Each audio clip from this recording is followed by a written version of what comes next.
mendidik buah hati Anda melalui kisah-kisah nyata.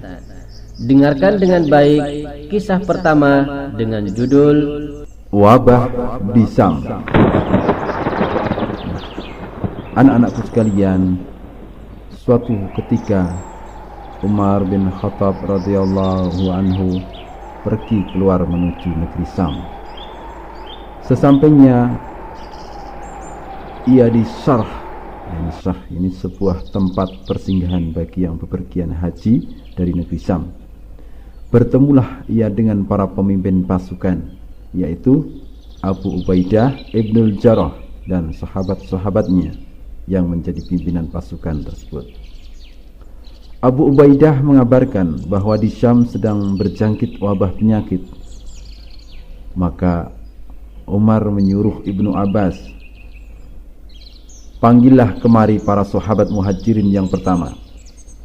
Demikian ya, anak-anakku sekalian, Umar memerintahkan kepada Ibnu Abbas.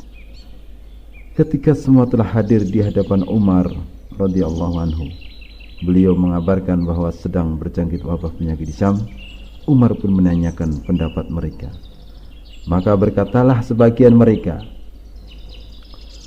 engkau telah pergi untuk suatu urusan, maka lebih baik engkau tidak kembali. Demikian salah satu di antara mereka mengatakan demikian. Sedangkan sebagian yang lain berkata, bersamamu ada sekelompok sahabat Rasulullah SAW, maka lebih baik engkau tidak menghadapkan mereka kepada wabah ini. Umar bin Khattab berkata, pergilah kalian. Kemudian ia berkata, panggillah para sahabat dari kalangan Ansar.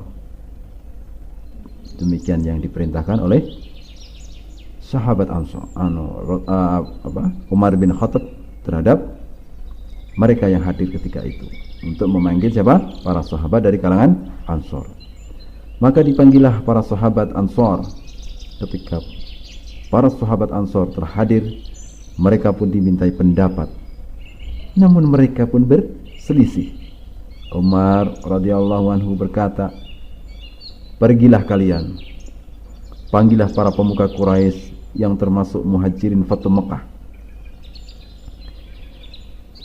Akhirnya setelah diperintahkan untuk memanggil para pemuka Quraisy, yakni kalangan muhajirin Fatu Makkah, mereka pun akhirnya hadir dan tidak ada yang berselisih di antara mereka.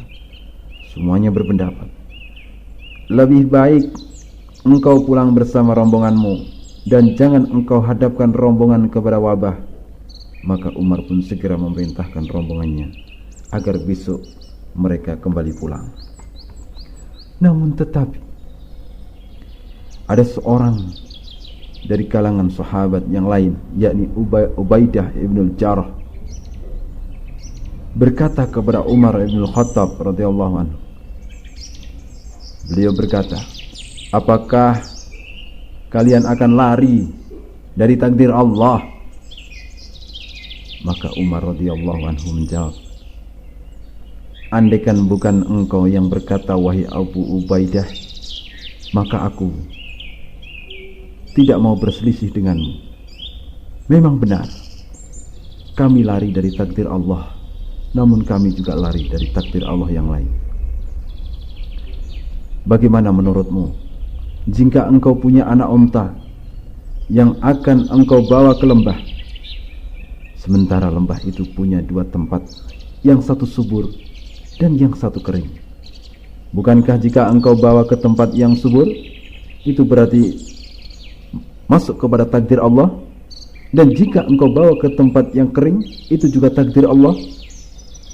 Nah, anak-anakku sekalian, baru selesai Umar radhiyallahu anhu memberikan alasan kepada Abu Ubaidah ibn Jarrah, tiba-tiba datanglah seorang sahabat yang memang sejari tadi belum kelihatan, yakni Abdurrahman bin Auf.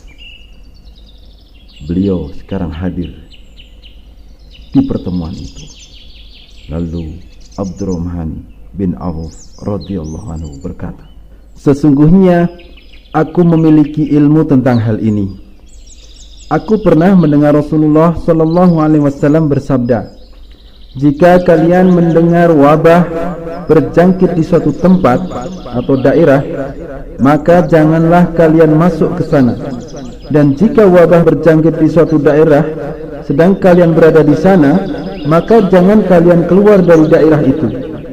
Nah, anak-anakku sekalian yang dirahmati Allah Subhanahu wa taala, akhirnya Umar pun lega sekali, dan kemudian Umar bin Khattab radhiyallahu anhu memuji Allah Subhanahu wa taala dan kemudian memerintahkan kembali pulang.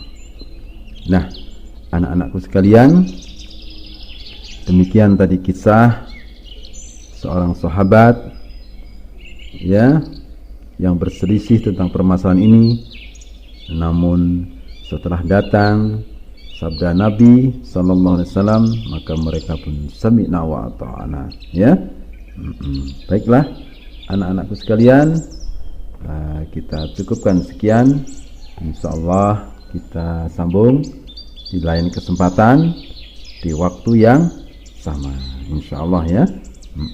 Sumber rujukan hadis Ibnu Abbas radhiyallahu taala anhuma, riwayat Al-Imam Al-Bukhari rahimahullahu ta'ala dan Al-Imam Muslim rahimahullahu ta'ala dalam Riyadhus Shalihin nomor 1791.